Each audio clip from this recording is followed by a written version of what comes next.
Hi, everybody. Welcome to our podcast. This is episode 1 of Implicit Biases, What Separates Us and What Divides Us, Borders and Walls, for our MCO 4318 class. My name is Carmen Ochoa. I am here with Eva, Bridget, Shamika, Kylie, and Jessica, and we are going to introduce ourselves to this. My name is Carmen Ochoa. I am 21 years old. I grew up in North and South Texas, so I am a Texas native. And I was always told to put white as my race, even though it didn't make sense to me. I identify as female, and my pronouns are she, her, them. I am heterosexual. I grew up in the Catholic Church, became an atheist at the age of 12, and was then agnostic. And then I joined the Satanic Temple. And right now, I really don't associate with any religion, but I'm just existing in the universe. Our next person to introduce is... Hi, I'm Eva Leon. I'm 42 years old. I grew up primarily in Fort Worth, Texas. I am mixed Mexican and white. I am female. My pronouns are she, her. I'm heterosexual, and I am Catholic. I have been married to my husband for 20 years, and we have 2 daughters. I transferred from TCC to Texas Wesleyan in spring of 2021 to attempt to complete my BA in psychology. And in addition to being a full-time student, I'm a caregiver and office assistant. Hi, my name is Jessica Delmar. I am 28 years old. I was born in Montgomery, Alabama, but I was raised in Arlington, Texas. I am white. I identify as a female. My pronouns are she and her. My sexual orientation is straight, and my religion is spiritual. I'm currently in the middle of a divorce, and I have a 6-year-old biracial son. I have been fortunate enough to live in South Korea for 9 months, and I grew up a Southern Baptist, but I'm now on a more spiritual journey. Hi, my name's Kylie Summers. I'm 21 years old. I was born and raised in Fort Worth, Texas. I am majoring in mass communications with a minor in psychology. I am a senior this year at Texas Wesleyan. I graduate in May. I am a white female. I am single. My sexual orientation is heterosexual. My pronouns are she/her. I'm Christian, trying to discover and find God, spread more of my faith, trying to learn more about that. In addition to all of that, I am also a student athlete. All 4 years I have played softball at Texas Wesleyan University, and I will go on after I graduate to continue to coach and be a personal trainer. Hi, I'm Bridget Franziska Green. I was born in West Germany. I grew up mostly on the East Coast. That's where I went to high school and graduated from Biddeford. But I've lived in Texas for 25 years. I'm 46. I'm white. I'm female. My pronouns are she, her. Sexuality, I'm bisexual. And I'm a spiritual person.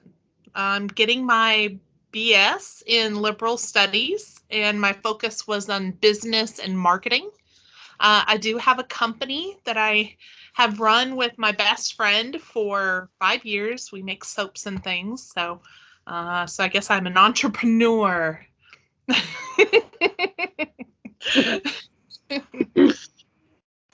So, hello, good evening, ladies. I am Shamika Brown. I'm 48 years old. I was born and raised in San Antonio, Texas, currently residing in Fort Worth, Texas. I'm a Black woman. My pronouns are she, her, and hers. I am heterosexual / bi-curious. I transferred from TCC to Texas Wesleyan University, pursuing my Bachelor's of Science in Liberal Studies. I do graduate next month on the 18th. And I was aspiring teacher, starting my alternative certification simultaneously as we speak. And I desire to work with our exceptional children, our children with special needs, and I'm also a Christian. Oh, and I'm also a mother of 6 children, and I have an angel baby as well. So, what are our biases? And we took a test, Harvard Implicit biases test, I believe. And I'll just put the link in the YouTube bio in case anybody's listening to our podcast. I want to take it because it's really interesting. Implicit biases. In that test, there are a variety of implicit bias tests you could do. However, our group decided to do race, religion, gender, and sexuality. And we all took our test here, and we have our results. So my first question to everyone is that what were everyone's initial worries, concerns, questions, or just thoughts about taking the test before even taking the test initially? Can we start with me? Yes. Okay. Yes. Mentioning the test kind of was also intriguing at first. Before I took the test, I have to say that I didn't know how to feel. I've been faced with so many biases that I actually consider myself a pretty much well-rounded individual when it comes to having universal love for all races, genders, religions, and sexuality of other people.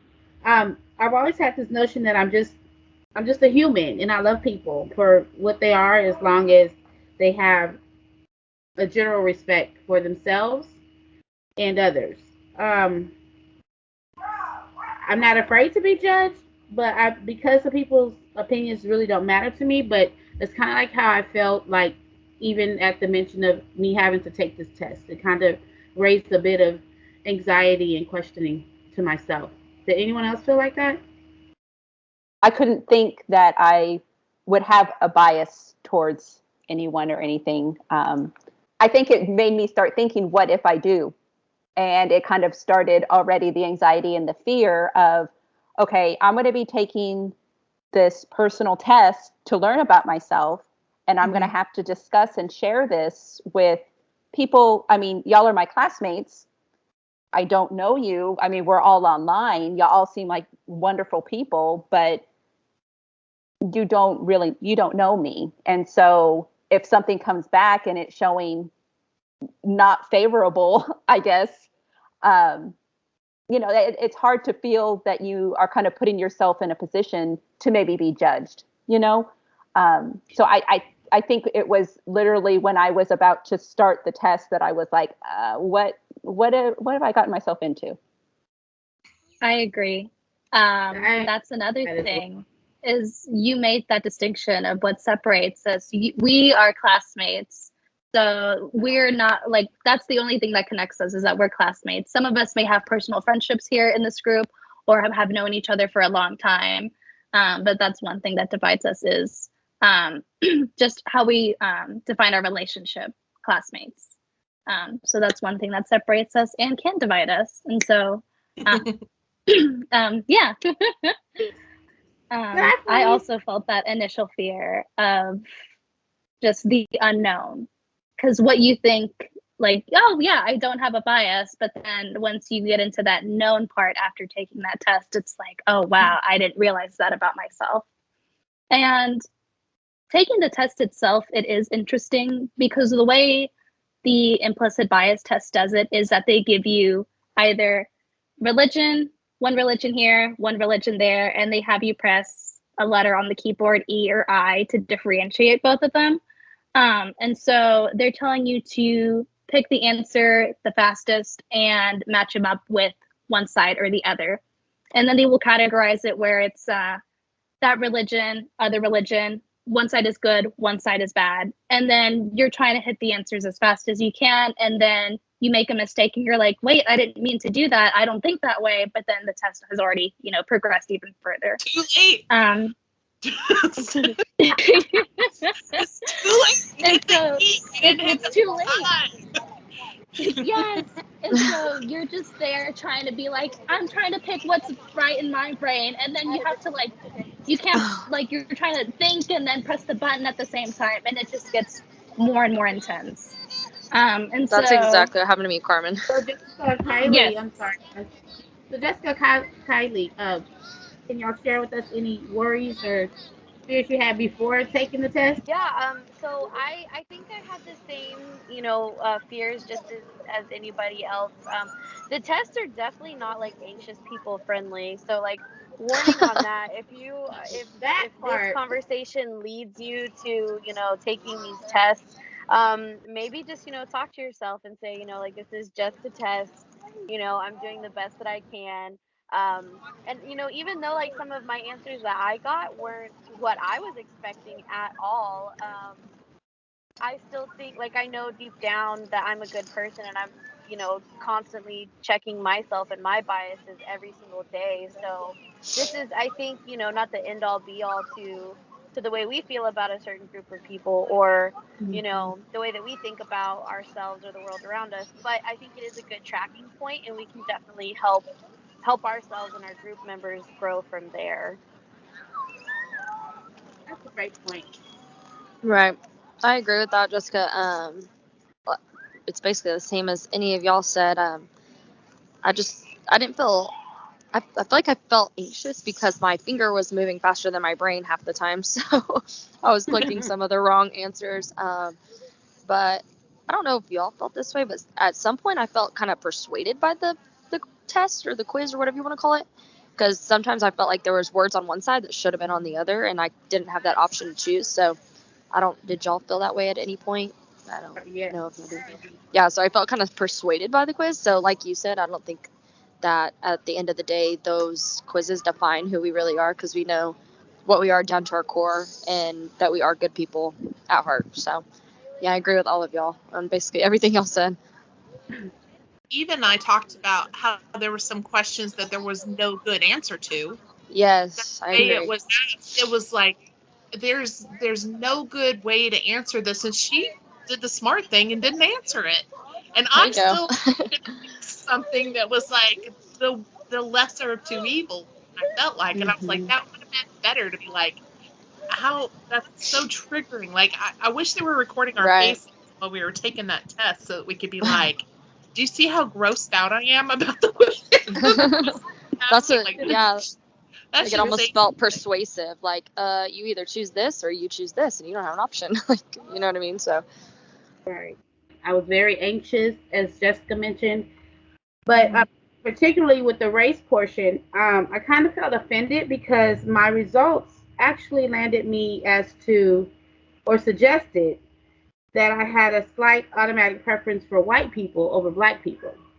And we know that I'm a black woman. So it kind of, I got offended and started questioning myself as a black woman, knowing that I did not suffer the trials of my ancestors, yet I've lived in this world like showing love and kindness towards all races, all genders, all sexualities. I'm typically like, we all must think of ourselves that I'm typically a good person. I close my eyes to certain things. I don't, affiliate myself with any like extravagant or superpower organizations or anything like that when it comes to our race issues in society.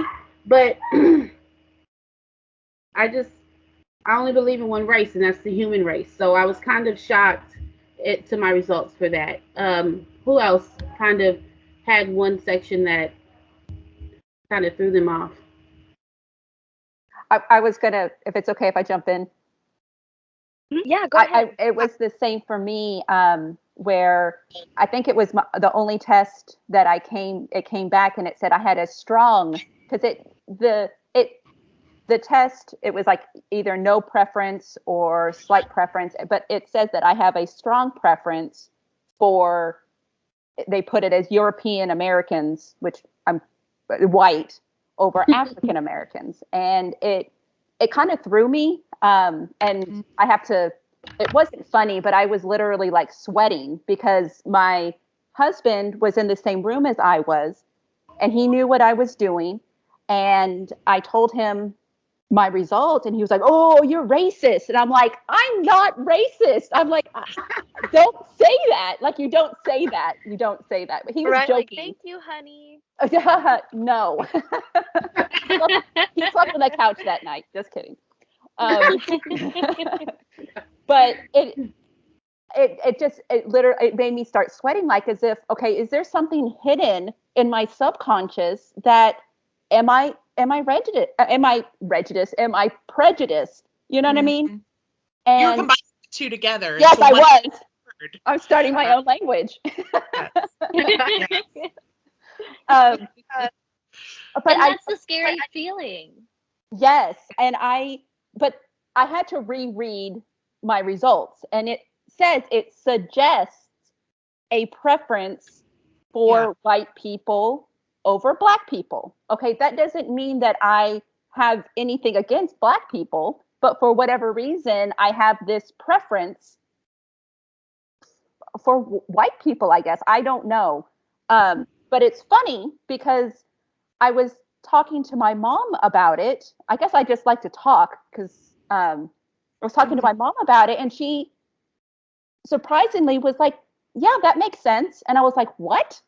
And she went on to tell me that I don't know if it was consciously how she raised us, but she, in her experience growing up, she's Mexican, and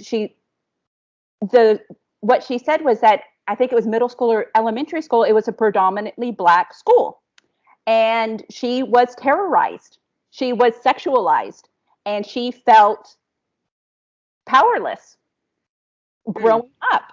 And she then went into the military, and she had a similar experience with being sexualized by black men.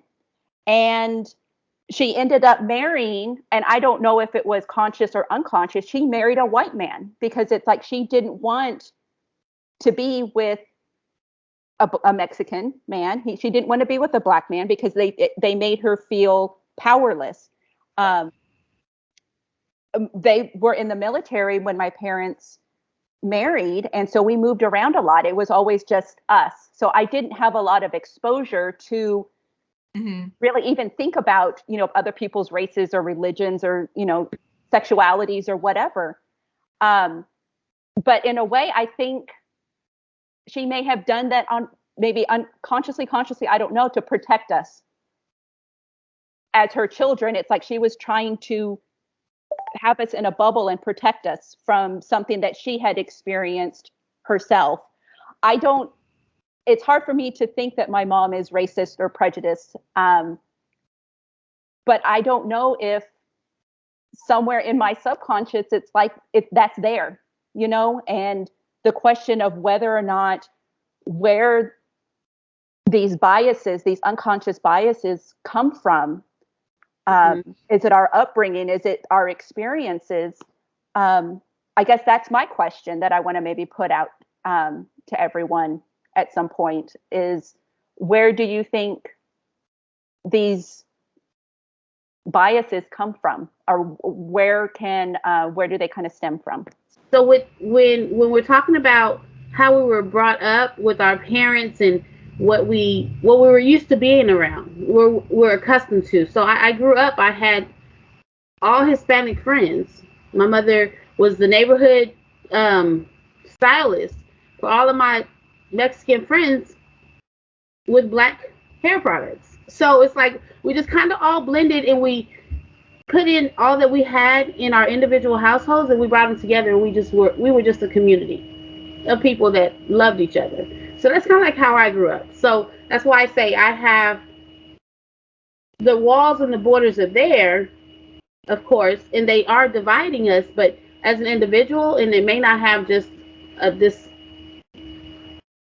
erotic impactment, but it's just like when I thought about the topic itself, it just kind of made me feel like, okay, this is my opportunity to say, there is no race, and we're just all humans. And I think that your life as an individual, when you have to look at the walls, because a lot of times the walls are built within your household versus just in the gap for how we have to live together in this world, if that makes any sense. Yes.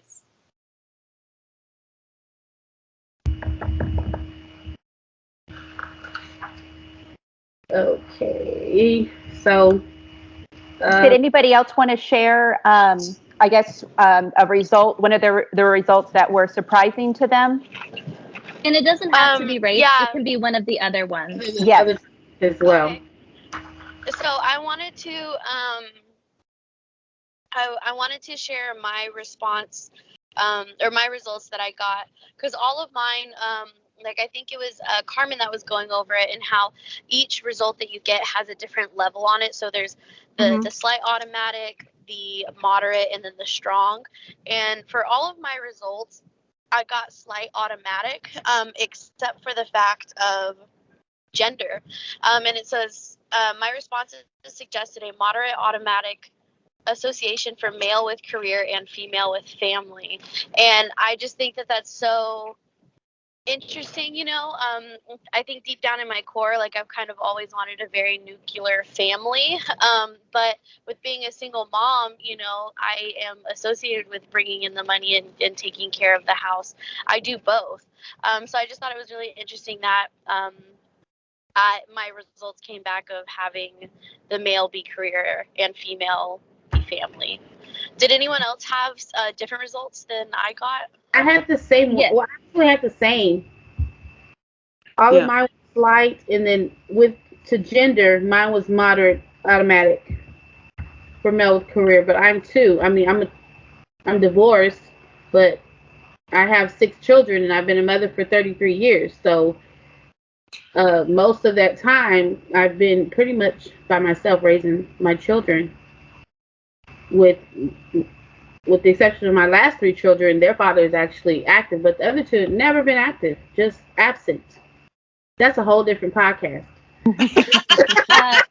Yes, we could talk about I can relate. My answers were the same too. However, when I did that, I was more conscious like about it, even though like in a sense I was just like, no, women can do this. Women are like career driven. They can do that. Because in my household, my mom is the breadwinner. She's the one with a college degree. She's the one who provides and supports our family. And my dad, he's not the breadwinner. He's actually a stay-at-home dad who takes care of the kids from like when they get home from elementary school. And he makes less than her, and he doesn't have a college degree. So I was kind of shocked when my results were like, oh no, you have a slight, your automatic preference is for male with career and then female for family. And I was like, that's weird. And I guess subconsciously, like as kids, when you're reading books, like kids' books, they'll say, dad will go home or dad will go to work and mom will stay home with the kids making dinner. And I see that in a lot of like child's play. If they're playing house, the girl is always like the mom and she has the kids in the kitchen set up to take care of. And the dad goes to work and he's just off and out and about. Okay. Let's see. So I guess I could use my mom and dad as an example. So, Bridget, so this is kind of going to tie in with religion and, gender. So what Bridget just said about the, like not questioning I guess it is kind of questioning my faith, but just trying to discover more about my faith. My mom got sick 2.5 years ago now and lost her ability to walk. So she cannot walk alone, like on her own. So with that, like y'all were talking about it earlier when I wasn't able to answer, but it's like you almost question God, like why my family, you know? Oh God, I'm getting emotional, sorry. But you know, the whole like why my mom, why did she have to go through that? Sorry. Just a second, sorry. No, you're good. I think it, you know, like I was saying, I believe everyone goes through really difficult times with their faith. And, you know, I think at the root of it all, that's kind of what the definition of faith is, right? Like when you have absolutely nothing else to lean on, what are your true beliefs to your very core? And like with you, Kylie, when you were talking about how you know, you got back together with your ex and then you stopped going to that church that you really thoroughly enjoyed, like you're like, I don't even know why I did that, you know, because it Yeah. ended up not working out with him in the first place. He took you away from something that you really truly enjoyed, you know, and it takes a very, very mentally tough and very strong person to be able to bounce back and keep on Mhm. doing what they're doing when you run into these life altering roadblocks, you know? So obviously my dad has been providing for our family more than anybody now, and he's just working like a crazy man, which I'm grateful that he's able to do that. But so maybe that's why my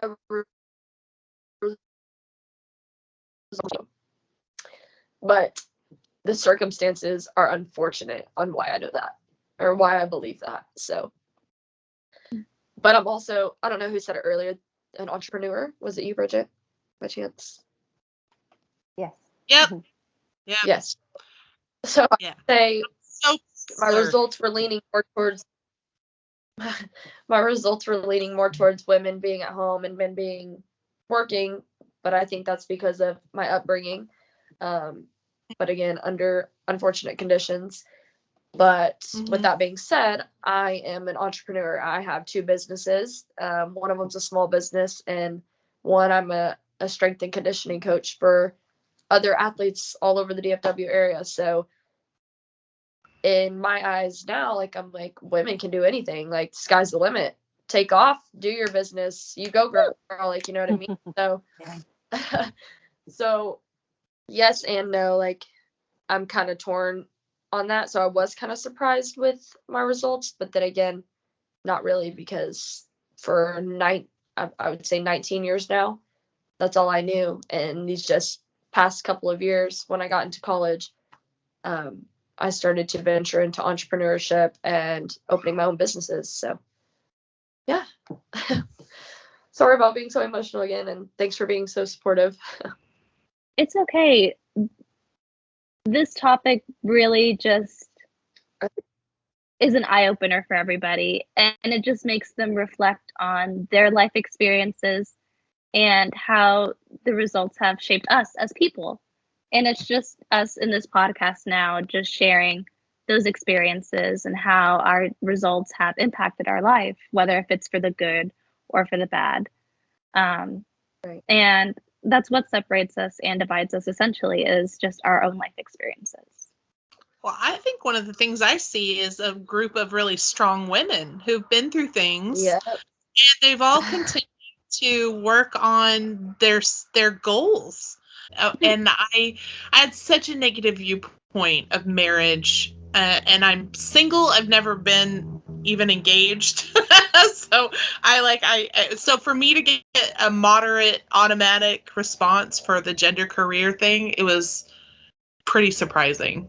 It was, but I got moderate for everything except religion, and I can't.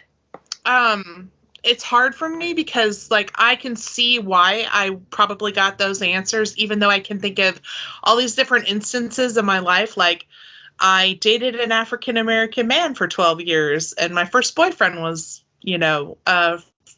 from that same background, and I had a lot of gay friends. Yes, ma'am. You can say black. Black, is that okay? I mean, you can say black. I just want to be PC because, like, when N-word. No, I'm just playing. Oh God, I would never. Oh my God, that's the whole thing. Like, okay, my first boyfriend was black. Basketball team, and I was so confused about that because I was like, that's a terrible word. It's a terrible word. Why would you call each other that? I don't understand. Like, I was raised, that is the worst. Like, that's up there with the C word. Like, why would you ever? And he's like, it's fine if we do it. You but can't not do for you. it. It's like, we call each other. And I was like, I'm so confused. I think it's because I'm on the spectrum that it just didn't make sense to me. It's either okay or it's not okay. So like, I struggle with gray area, and for me, certain words are just so not all right. Like I told you I'd derail it. Anyways, We're right on topic. Yes. So like I was with someone for 12 years, and I don't have a preference, I felt like, of one race over another race. I've dated many different ethnicities and different religions, and and I had so many gay friends, and I'm bisexual, so to have it come back that I must not like myself, I guess. Honestly, that's how I saw it too. I was like, this is so confusing. It's but then when I look at how traditional my background was, and my mom was really not excited when I told her, I thought, oh man, I could have children with him. And she was like, can't we pick a different person to have kids with? Can't we, And I was like, if you should just be happy for me. It shouldn't be you have no input in this. It should be about who makes your kid happy and if they're safe and everything. And so, I mean, there's a lot. There's a lot to unpack where my mom is concerned and like my dad is concerned. So, but like I said, for me, it's like I don't know. I guess there's what you grow up with, and then you go to work and you live in the real world. And you meet people that challenge the things that you may have been told, and you meet people but if you've already formed an opinion and they're the exception to the rule, then that could be that bias being like that you have to reform how you may have thought in the first place that you never wanted to think. It's just like it was put there like software on a computer that was just am I making any sense? You're making a lot of sense. I use that theory all the time, just like you said with children. When we're first born, we're like a brand new computer. There's no software on it. There's there's nothing on there. And then we start downloading apps, and we start getting on this website, and then we start getting messages sent. We start getting ads, and then we know that ridiculous thing about how what you put into, or as with us being adults, some of us with children, maybe some of us with not, anything you instill in it's like a sponge, and it's gonna, or the software, it's gonna take that and it's gonna upload it and use that as its, what they call it, the memory. So our memory of our upbringings and how we were able to, be in this mold of, okay, I'm exposed to this, I'm exposed to that, and then once you get into trying new things, because we're talking about sexuality. I mean, I'm a heterosexual woman. I've always been with black men, but I've had some women experiences as well. I call them experiences because I don't desire to live with a woman. I don't desire to have a cohabitating, you pay these bills, I pay these bills, and in the what a marriage would be. I mean, I'd rather marry a man, because I kind of like have that. And to be honest with you, to what Eva was talking about with her mother, like that is the worst experience ever. I feel as a black woman, I'm hurt because I was also grown up and I've seen movies, and we know the atrocities of black people as slaves and stuff like that. And I could say that impacted my life, but I believe my mother did as well. She kind of implanted or instilled in me that I still can be all that I ever want to be. And that's what I set out for in the beginning and middle, and now I'm almost 50 years old. That's what I'm attempting to do. So it kind of, what is the word, guys? It provokes I'm just a heartful, my heart. I think with my heart, I function with my heart, and I just think that, with these implicit biases that we have come to, we live in it. I mean, it's been going on for decades, centuries, and it. Like I said, this whole test, it just makes me question myself. And it's the first time I've ever even, in this forum, have ever been able to really dissect some of that.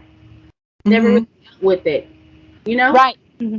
And I think that one of the in the lesson that Dr. Colley, when we were talking, there was a lesson, I don't remember which one, where there was a podcast, NPR podcast, and that's kind of where, just kind of brainstorming of how to approach this, that I remembered about. And in the discussion, the NPR discussion, they were talking about how, the prejudice and the anger and the fear and the defensiveness, they create walls, but we all have, everyone has unconscious biases. And it's like, why don't we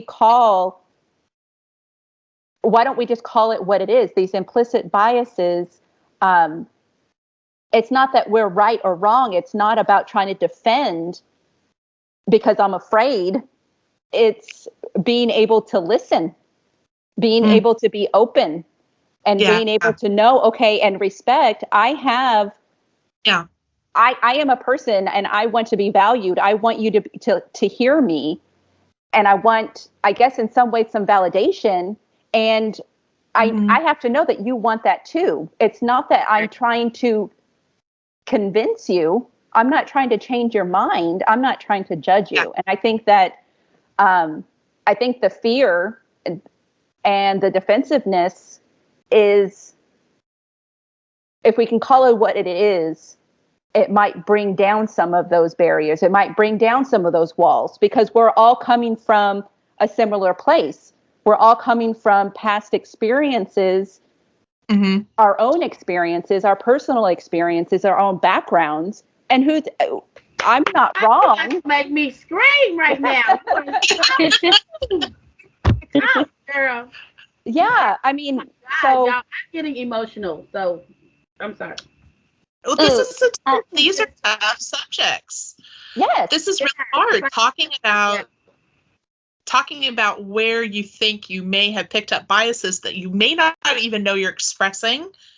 And I see reactions. I can think of a time I was walking through Sears. It was crowded, believe it or not. We were on the main floor, on the floor where there were lawnmowers and stuff. And I had my big ass purse under my arm, and I moved it across my body so that other people on the other side of me could pass without knocking into me, right? But there was a black guy coming towards me, and he thought I moved my purse because I was afraid of him, or I thought he was going to get my purse or something. And the look on his face, I mean, this happened 15 years ago, and I can still see it because I know that happens to him all the time. That people look at him like he's gonna steal something, or he's gonna hurt them or something, and I'm like, I just want to go to him and tell him it's not what you think. Have you ever carried a large purse? It's a pain in the ass. I just want you to know it's not. I would have moved it for anybody. But I know how it looks, and I don't know. I just don't want people. I don't want to come off in a way that just validates, see, I told you you can't trust Karens, or see, you can't, so, do you know what I'm saying? I'm getting to an age where the angry white woman thing, I can't get upset about something because then you get lumped in with these crazy people. Even if you have a valid point about something, but I try not to. I just try to talk it out. Walk away and talk to a friend about it or something, but we are different backgrounds, different ages and stuff. And if we can say, yeah, I agree with you on that, then that's the thing that we're coming together on. Right. So, we can have dissenting opinions. I mean, so it's Just we haven't run across that yet, that thing that we are disagreeing about. So our implicit biases about sexuality and religion, those are really hot button topics. This is all heavy stuff. This is No, definitely. yeah. I have never said publicly that I'm bisexual, so it's kind of hard to be on a podcast. I even put on the bio thing that don't tell my mom, because my mother, I think, wouldn't understand. I think that's something she always wanted, a traditional, like, wanted me to be married and have a family and stuff. But yeah, so that's anyways, not to. Well, thank you for trusting us and being with us, because that's pretty sick. She would think I wouldn't be afraid of what my mom thinks of me, but really, family does influence what we share. I guess I don't know. Maybe that's. Let's see. It does, yeah. Our family's ingrained in us. They are us. I mean, our parents, and I mean, whether we want to admit it or not, it's like it's there. Yeah, accept it. You want them to love you. Yeah. You don't want. Yeah. Oh, I felt that because I was the secretary for my club at the Gay Straight Alliance, like in high school. So my friends, they were bisexual, and my other friend was asexual, and also gender fluid at the same time. So I felt that because, like, since my friends were in that group, I was like, oh, well, let me, like, go help and, like, actively, like, support you guys. And so I didn't really tell my parents, but they found out either way. And they just weren't really accepting of that I was accepting, like, of other people. And my logic was, and this ties in with religion, is that, like, growing up and, like, going to, like, Catholic preschool, like church school, like on Sundays, like when I would go, we wouldn't actively go like every Sunday, but we would go like a couple times out of the year. I wouldn't say like super religious, but they would always say in those classes, like, God loves everybody, or like Jesus loves everybody.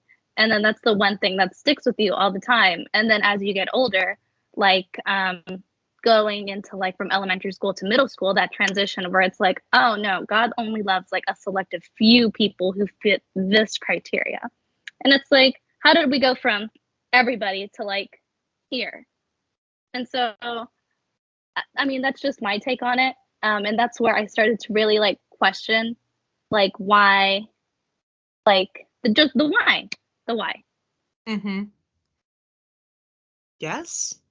Yeah. Questions. I got kicked out of Sunday school for asking too many questions. I didn't just have faith. I wanted to know, well, if this happened in history and these are dinosaur bones and this is other, and I just had too many questions. They were like, you don't take enough on faith. But I felt like there should be more answers, and it shouldn't be just, me just not asking questions. So they actually told my mom to keep me home. Wow. Wow. On me because and that's okay, because like then my mom left it up to us in our house to make our own spiritual path. So I believe in a higher power. I just don't believe you need organized religion, but I see it has a value for community. Like, people come together in church, they can bond together, they can be support system, they can be other people to lean on when they need help, and I can see the value in that. I don't believe in all the rules that you have to follow in order to be accepted, I guess. That's my viewpoint on why I'm spiritual. So.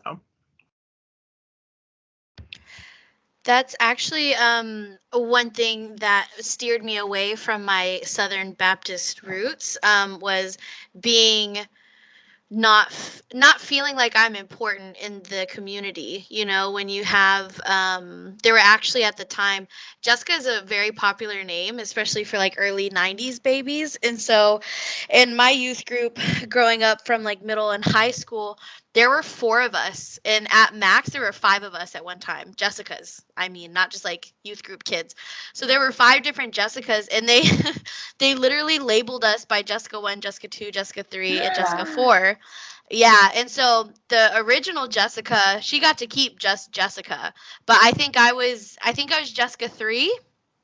And so but I was the Jessica that would go all the time, right? So like if there weren't other Jessicas there, they would drop the number and I would just be regular Jessica.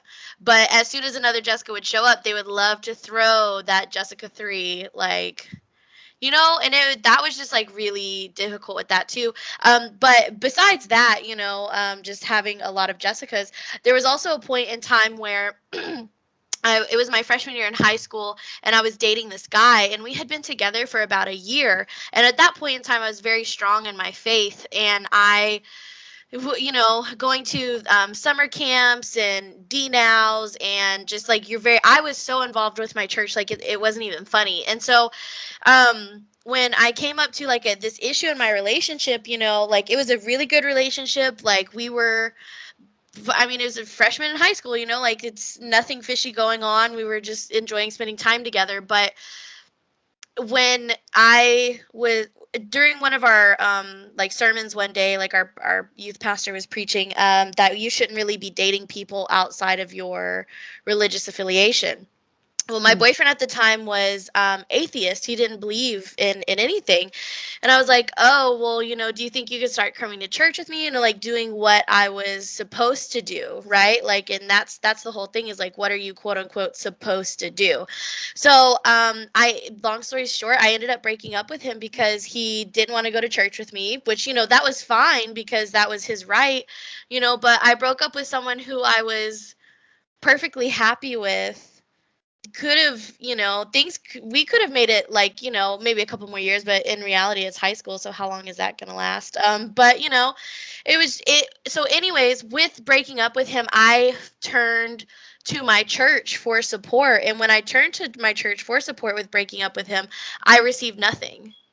I got absolutely nothing. So with that being said, my religion results, so mine were my responses suggested a slight automatic preference for Christianity over Judaism, which, to be honest with you, like I don't know a whole bunch about Judaism, and I am more familiar with Christianity, and I still do follow a lot of the traditional Christian holidays and things like that. But I just think that it's interesting that although my experiences with the Christian faith, I still had a preference over Christianity and Judaism. But I think all of us would probably have some very interesting stories about our religious journeys and what has happened with us. I think it takes a very strong person to have a problem with the church and go to them with that problem, get turned away, and for the person to not get discouraged and to keep on practicing with their faith. And at that point in time, I was not that person. I was a teenager. I didn't know any better. I was too young. So, but yeah, that is my little tidbit on religion and what happened to me. So I had the same situation. I was dating this guy for 3 years, though. So we were dating junior year of high school up to freshman year of college, and we actually went to the same college. He plays basketball, and I play softball. Well, to me, and like to young people, we're going to the same college. Like, what are the odds that your high school sweetheart goes to the same college as you? Like, it's meant to be, like that's everybody's young mind. That's the way we think. So that happened. And when I first met him, I knew he was very religious. Like his dad was a preacher previously and stuff like that. So I was religious, but not to his extent. Well, we started dating in high school, like I said. And so he was inviting me to church, and I went to church with them and dove deeper into the Word of God, and I enjoyed it, and I was very grateful that they introduced me to that.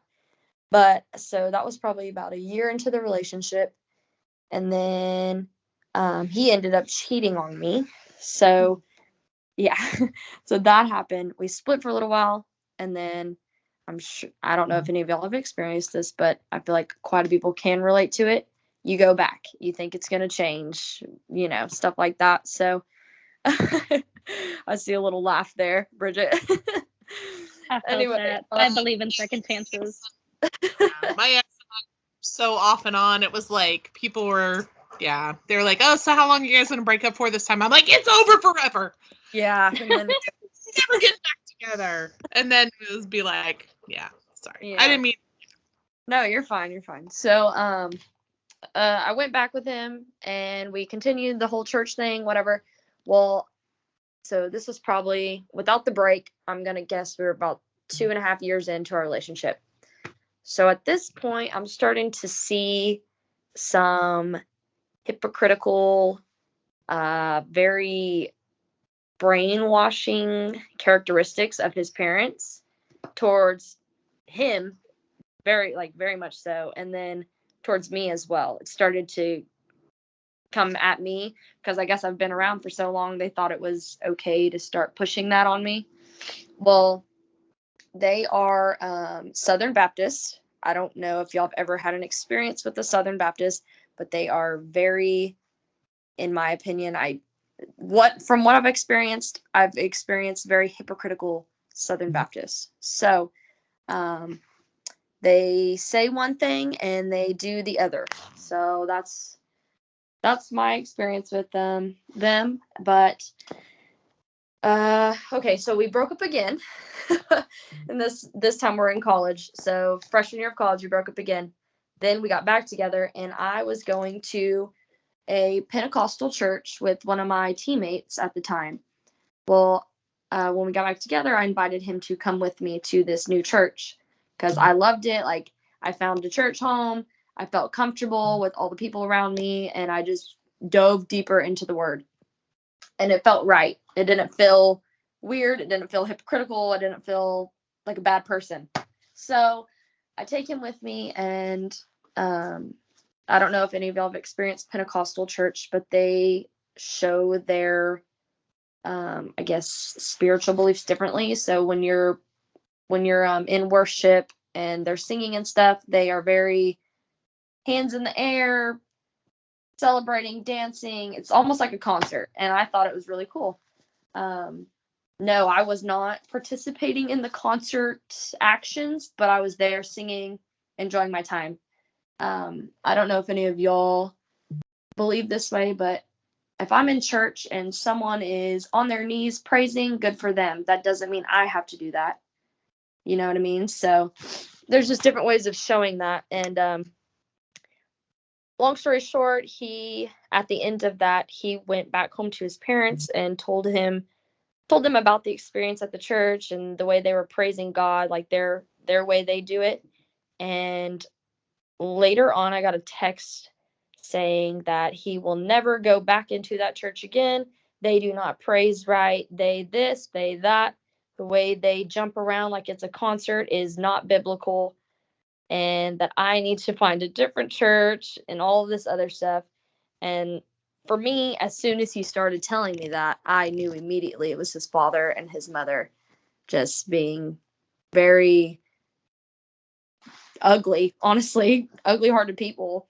And that's how that's rubbed me wrong. And as our relationship continued, I did, which I should not have. I stopped going to that church and I started going to church with him again. And then that's when I went to their church, that's when it really set with me, like,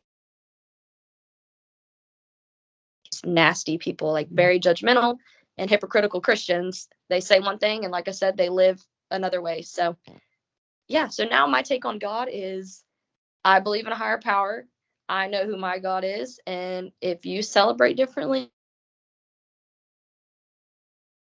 if you praise God differently, like, I'm not going to be the one to judge you because, one, I don't know enough of how or what you've been through. So that's my experience on the religion side. And what were your, I was Yep. just curious, your results from the survey? Were you surprised, or did that kind of line up? No, it did. I was someone said I was slightly more, I was more towards the Christianity side than the Judaism, and I think it's because I don't know much about. Okay, yeah, that makes sense. The other side, if that makes sense. I've never really dove deeper into that, so I could see why. Yep. And Kylie makes a great point. When she said them, it's basically the othering. So that's what separates us and what divides us. I guess the way people worship. We all believe in a higher power, and it may be different from what other people believe in.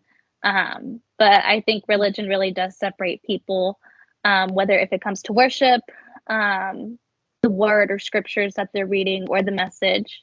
But that does separate us, just othering, just making it the us versus them type of narrative. But I think Kylie showed an open mind by going to a new church and trying a different church to see, to try something that, and she enjoyed it herself, and wanted to share her experience with somebody she cared about. And it was their wall and bias that closed them off and created that divide. So it wasn't, so I congratulate you for trying something new and trying to bring somebody. You're welcome. It's hard. Faith is really so personal. It is. My brother went to so many churches because we grew up in a Catholic area in Maine. Everybody was French Canadian and they were all Catholic. And I was like one of four who were, I think we were Baptist at the time. And, but my stepfather was raised Catholic. So it was like very comfortable for him. And we never did mass or any of the other stuff, but we always celebrated Christian traditions like, Christmas and Easter and stuff. So we grew up with those, but I think of those as more family tradition than religious practice, because there was never we didn't have to do all the praying that went with or the fasting. And we would hear from our Catholic friends like, oh, you're so lucky. You don't have to go to mass at midnight. Oh, you're so lucky. Oh, yeah. But so the year and a half into our relationship, when we were going to his church and I was seeing all that, well, after we split, I, like I said, ventured off with my best friend to a different church, enjoyed it. So when we brought him to the church, throughout the service, he was taking notes and how some people take notes and preacher says something, you write it down, you take it with you. Well, he was doing that, and I have never in my life seen him, the whole year and a half we were together at his church, he had never took notes, never took it home with him to, I guess, decipher it, break it down for himself. And he did that day. Well, the whole brainwash thing, I think he went back home, his parents asked him how it was, and he was terrified to tell them that he enjoyed being at a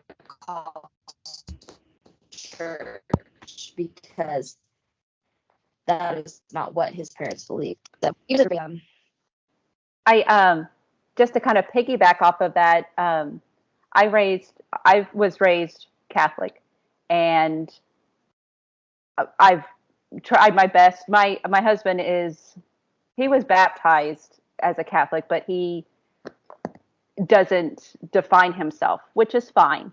But he never prevented me from wanting to raise our children to be Catholic, because that's all I knew, and I wanted to pass that to them. So I have my oldest daughter is almost 20, and it was always important to me to go to mass as a family. And my husband I would always invite him. And sometimes he would go and sometimes he wouldn't. And it's even though we are married, we are two separate people. And I love him for who he is. He has his own relationship with God. And however it is that God is speaking to him, that's that's him, you know? And my oldest daughter, we went to mass one day and she started crying, and she asked, you know, if she could go outside. And I'm like, that's fine. And we had a heart to heart, and she's like, I don't want to disappoint you, but I don't know if I believe all of this.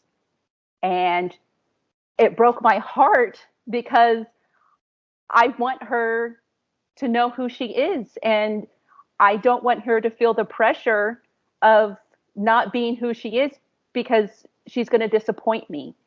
So I had to explain that to her. However, whatever her journey is, I want her to ask the questions. We've had a lot of tragedy in our family, like in the last 3 years, and she's lost a cousin that we were close with. She's lost an aunt. You know,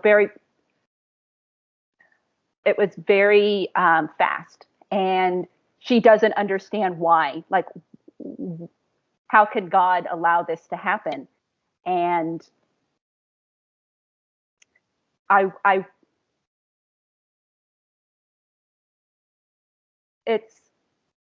it's such a personal journey for each of us, and it's through the questioning and through the experiences, you know, talking to people and learning, that it's like we learn about ourselves. And I don't know, it's just with religion, it's like I never wanted to be closed-minded, you know. The only thing I knew to do was to teach what I knew or what I felt, and try to pass that on to them so that they would have a base, you know. But, you know, I encouraged her to go to other churches, and if she wanted me to go with her, you know, it's very scary to me because I'm ignorant, you know. I know I'm in this little bubble, and I'm perfectly happy in my little bubble. But I know that there's a huge world out there, and there's so many different opinions, and it's like I don't want to close her off. I don't want to close my children off to possibilities, you know. And so, yeah, sorry, I could have started. That was beautiful. No, you're okay. That was awesome. And nobody wants like their bubble to be popped, poked, prodded in a way that they don't like. Everybody's bubble is how they want to make it. Right. And we have to be respectful of each other's bubbles. Yeah. Yeah. I feel like people that go on a spiritual journey wind up with a stronger relationship with God than if they just accept what's handed to them without question. Like, I feel like if you do actually come full circle and you end up where you started, like maybe you come back to the very thing that you were raised in, but you went on that journey, I feel like those people, and I hate to say it, get more respect from me than people that just never question anything that they were raised in. And that's my bias. I have I see a lot of people that excuse their behavior and say hateful, terrible things, and they use the shield of religion to get away with the things that they want to say. And I have a bias sometimes against Christians that use the Bible as a reason to do and say hateful things. And that's not fair, because I know a lot of really great Christians. But it's a struggle for me, which is because my mom, who's very religious, she'll be like, is it okay that I pray for you? I'm like, of course it's okay that you can pray for me. Like, I want you to wish me well. I want you to, you know, like, everything is, I believe in God, you know. I just don't believe in the Bible as being, you know, the word of God. Did everybody else have like a preference for Christianity over the other religions? I had the same. I had a slight automatic preference from Christianity over Islam, and kind of the same. I have that in my background, so I wasn't very surprised by it. it kind of makes me want to learn more. And I think through this class, and then I know that there was a religion class that I had to take, that's helping me to learn more. And so, but definitely, I think it's just more of a comfort, or not comfort, just knowledge base, or just because that's what I grew up as being Catholic or Christian. So,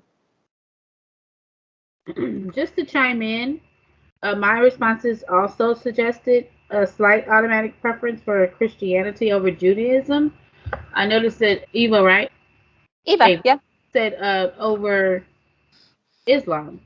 That was kind of, sounds a little awkward to me, but to be a believer of God and believing in what it says is when we first go to Christ, we pretty much are in a place of surrender and giving our lives over to Christ and having to confess that we are sinners and that we believe that Jesus Christ died on the cross to save us from our sinful selves. As far as religion, I do. I've had experiences that are relative to what I have learned about in the Bible. I've done the whole 9, but it behooves me because life experiences have kind of gotten me away from the praying and the believing and the trusting God because of the traumatic experience that I had with my son, my mother, and my nephew, with them having premature deaths, unexpected. I truly believe that, as the Bible tells us, that there is a time to mourn, there's a time for death, there's a time to live, however the scripture goes.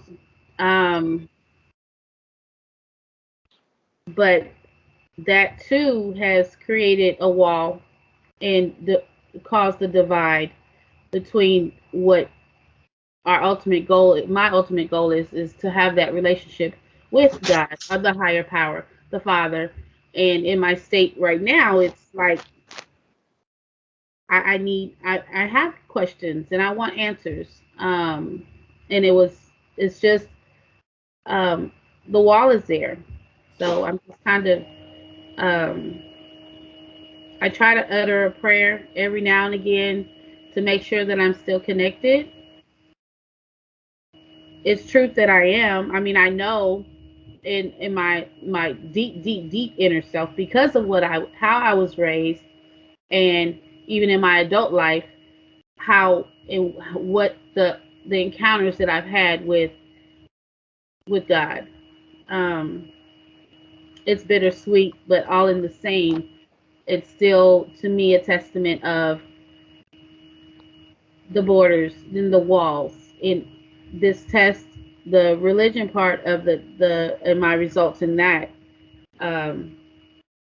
it, I don't know. I ultimately just believe that there is a God. It's God somewhere, you know. So anyway, that's my take on that, the religion piece.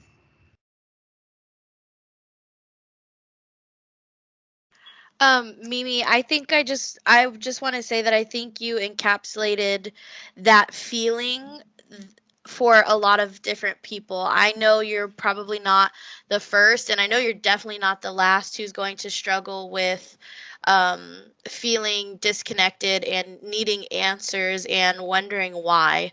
I think that we probably, all of us in this group, have come to a point where we just ask, why, God? Like, why are you doing this? And like I said before, I think it takes a really mentally tough person to be able to realize what's happening and bounce back.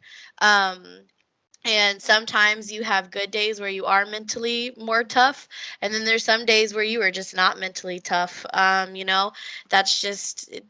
the way the cookie crumbles sometimes. You never know how a day is going to be or how sensitive you could be to something.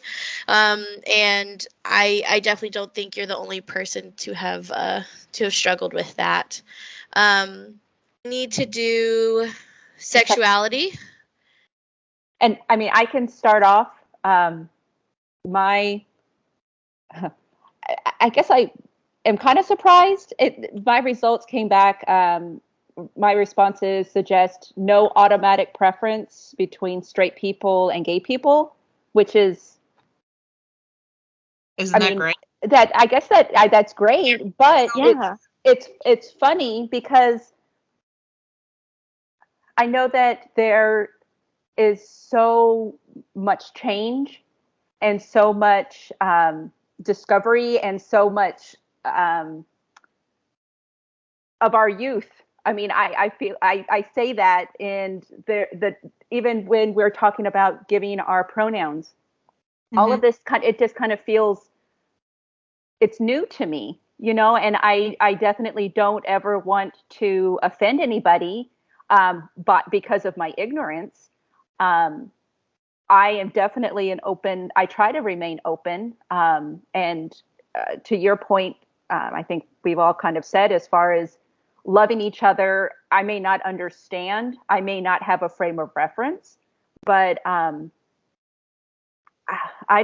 guess it kind of surprised me that I don't have an automatic preference, but I guess that's good, because there are a lot of things that I guess I just don't know, and I guess I don't understand, but I definitely open to understanding, as far as I know that there's, I guess, not non-binary, there's people who are fluid, being able to have a conversation without using the pronouns or addressing them as he, she.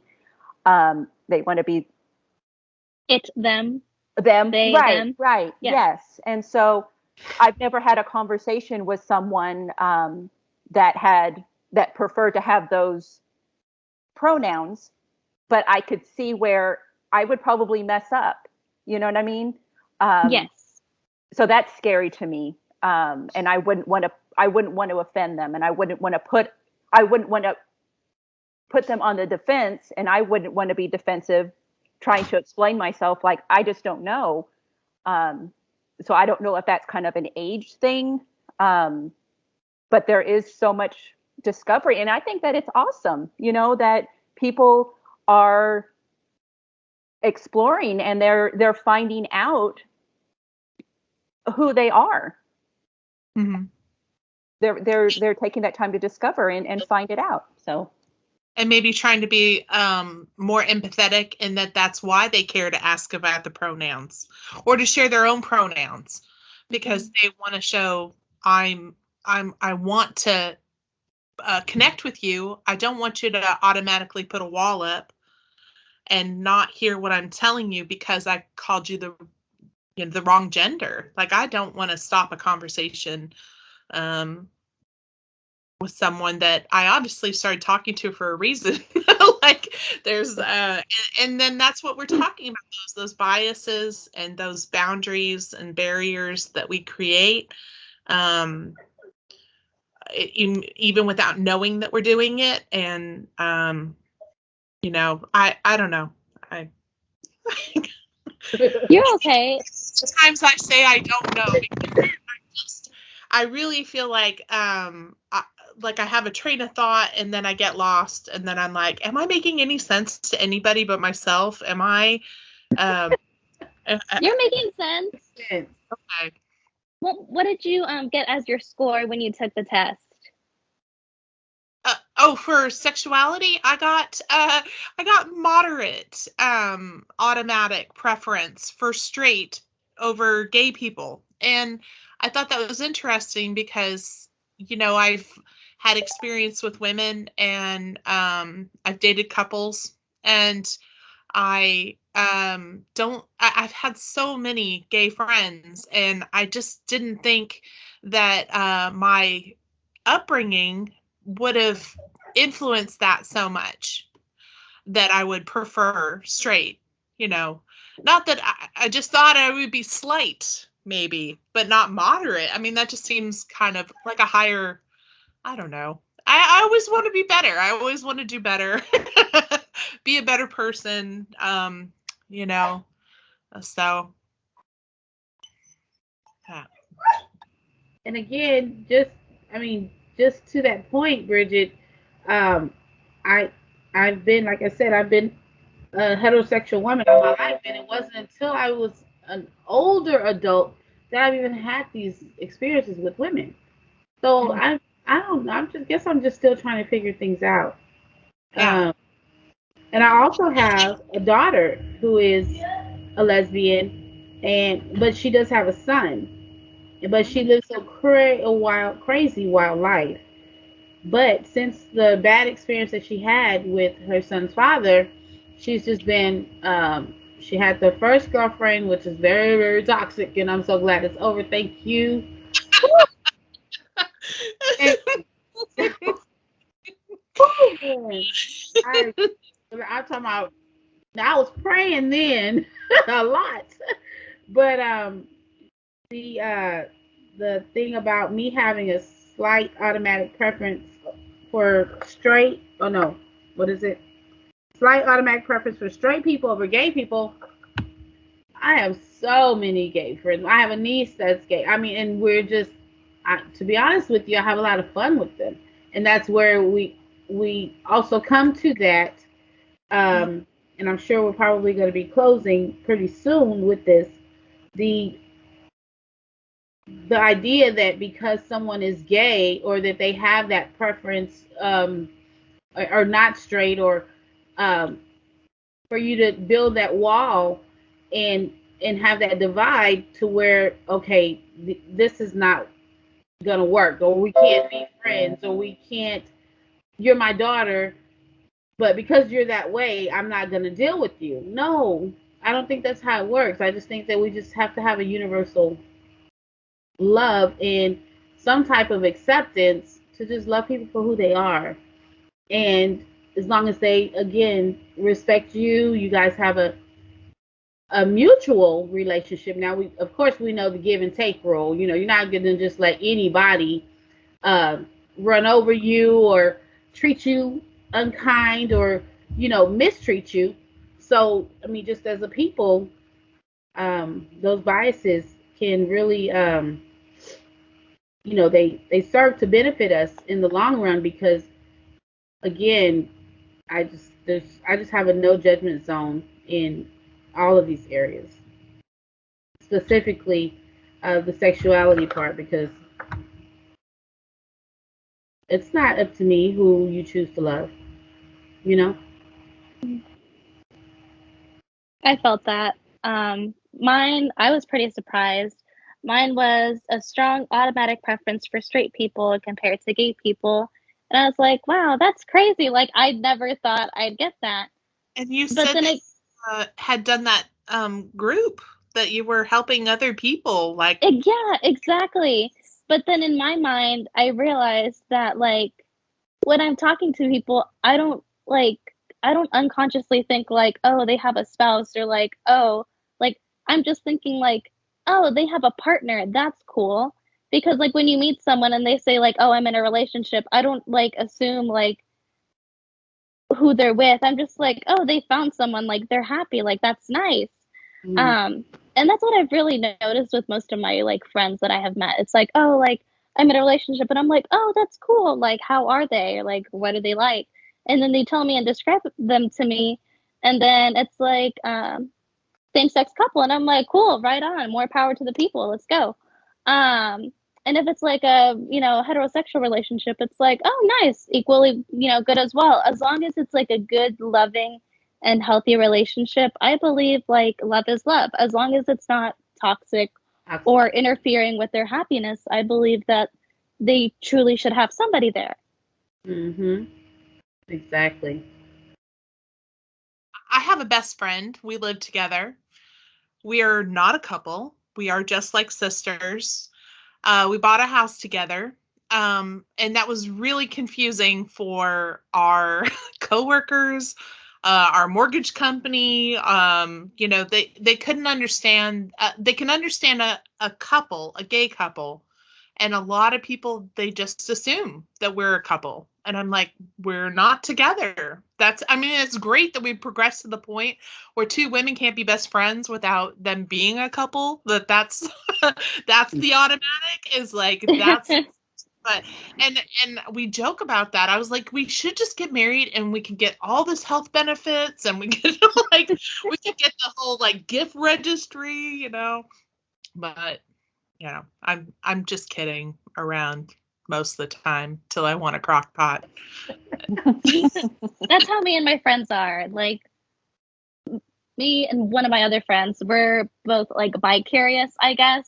And I always tell her, I'm like, you know, if it doesn't work out with like, you know, I'm like, we still have our backup plan just in case. Yes. Yeah.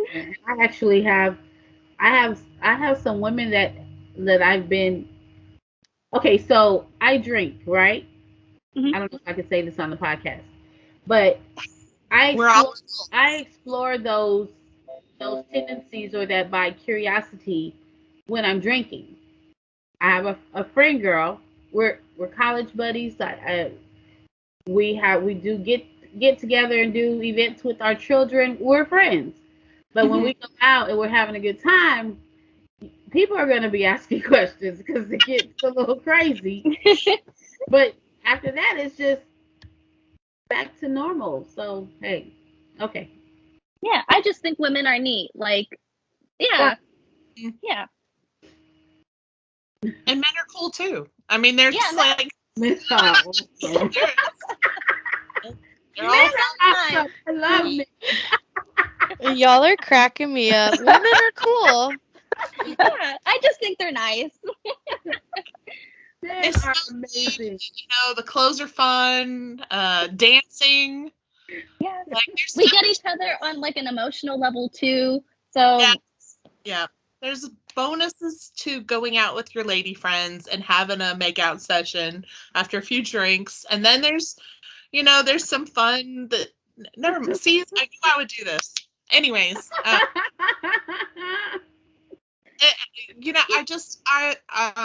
I'm just glad that is progressing forward because yes.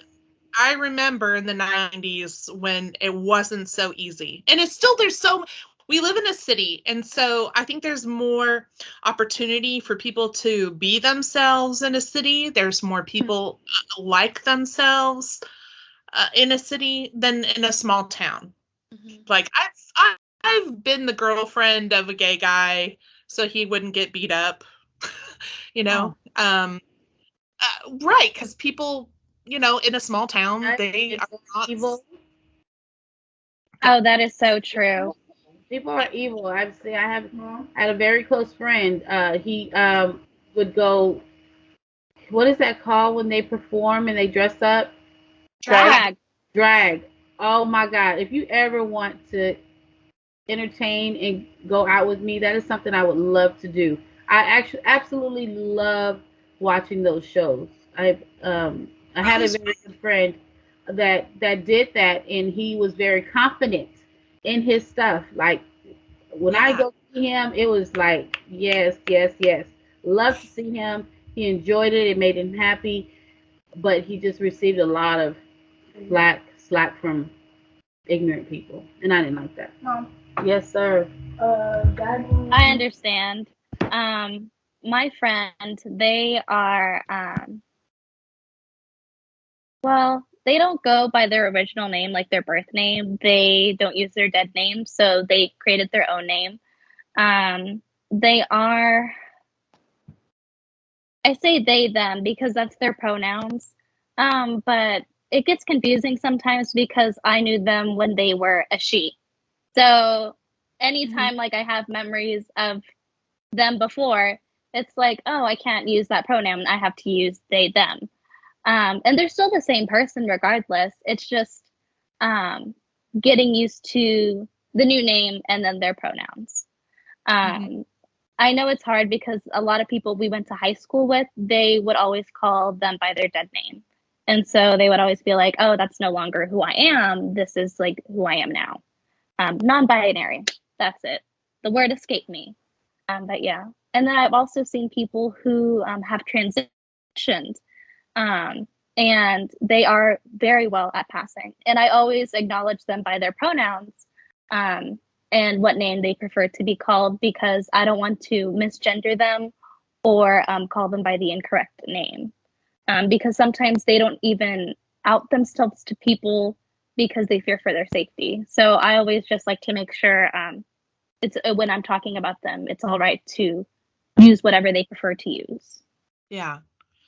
Yeah. I had a person that worked for me at Starbucks that performed drag, and he did a great drag of Brittany, and he would wear very tasteful day makeup when he would work. And it was, I mean, but the guys that worked with us, that worked under me, wanted me to tell him to not wear makeup to work. And I said, you may be uncomfortable, but there's nothing wrong with what he's wearing for his makeup is tasteful. It's not garish. If I say you can't wear makeup, I have to tell anyone wearing makeup that they cannot wear makeup. I'm not going to single anybody out. This is your problem, not my problem, like it was just really hard to see people that are trying to be themselves and follow the rules and still express themselves being like singled out to be, it's like obviously hard enough without having somebody, I mean, you're at Starbucks, lighten up. Like, it's not, it's not the end of the world if somebody wears a really great lip gloss while they're making your coffee. Like, maybe I shouldn't have been saying Starbucks so much. It's okay. the name of the coffee company. Watch, we're gonna get ads for Starbucks promos. I mean, and again, this was like 20 years ago, Yeah. It was like 20 years ago. So I'm glad to see things are changing. I am glad about that. I want to change and because it is hard for me when I see someone, I just want to label them the way I was traditionally told, ma'am, sir, he, she, and it's really change is so hard for me sometimes. So I guess that's one of my things is like I'm trying to work on making sure that I am being as making them feel as welcome as I want them to feel welcome. Like I don't want them to feel. And that can go like with gender too, males wearing makeup versus females wearing makeup. For, I guess, males, like strong masculine guys, they view that as like super feminine. Like makeup is for girls. If you put on makeup, like you are trying to be pretty, not handsome, not rugged, the opposite. Some guys, like I sell lotions and things, and some men don't want to even put a lotion on their skin because they might be considered a sissy or that it's emasculating. And I'm like, you have skin. It's just skin. It's just skin. Why is this so political or polarizing or yes. Same thing with lip balm, chapstick. They don't want to keep their lips moisturized. Right. I guess like certain shampoos, if it's not labeled as men, like they won't use it. Right. I'm like, we make all kinds, I make boy bath bombs, just because your son wants to buy a bath bomb, it doesn't make him gay. Like, I can't tell you how many times I had that conversation at the farmer's market this summer. Like, It's just it's an old thing, and I hope it dies away. I hope it keeps progressing to where we don't even have to talk about what somebody's sexual preference or pronouns or whatever, that it's just like a non-point. Does that make sense? I feel like that's I'm sorry, Jessica, you look like you are trying to say something there. Oh no, I'm just agreeing with you. I'm just trying to do my best to stay vocal and make sure you guys know that I'm actively listening. I don't have what is it called? Oh my god, a camera for my desktop. So I or else I would turn my camera on so you guys can see me. But yeah, no, I completely agree with you. Like my son, he's 6, and I kind of, from the beginning of raising him, I was very much, you can have whatever color thing you want. If you like a certain color, you can get it. And he's the same thing with bath bombs. He loves bath bombs. Like at one time we had a stock of like 25 of them, and he used all of them. Like my kid just absolutely loves bath bombs. And who am I to tell my 4 or 5-year-old that he can't have a bath bomb? Right. Yeah, And so, like, of course, when we were shopping in that market, they're traditionally more girly, and so, but we found some really awesome ones off of Etsy, people making unique and handmade things, and we found shark ones and Hot Wheel ones, and you name it, we found it. But I mean, that's the same thing too, and he's kind of grown up with he'll ask me, like, is this a boy necklace? And I'm like, well, baby, if you like it, it can be whatever kind of necklace that you want it to be, and he's just that's just kind of how I've raised him, and of course you get those outside influences because not everybody thinks the same exact way that you think, so it can be difficult sometimes battling those inner dialogues with your son when they're when they're his friends and they're whispering in his ear, but yeah, I completely understand what you guys are saying. What separates us and divides us, borders and walls, is not only our implicit biases, but our experiences and relationships to one another. And that concludes this episode's podcast for today. I will have Eva conclude. So in conclusion, we do not believe that our implicit biases define us. I think that's really important to say. This has been a lesson to us that in order to break down barriers and walls between us, being aware of our implicit biases is an important factor.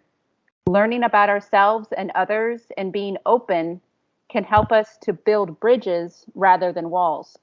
Thank you for listening as we explored this topic.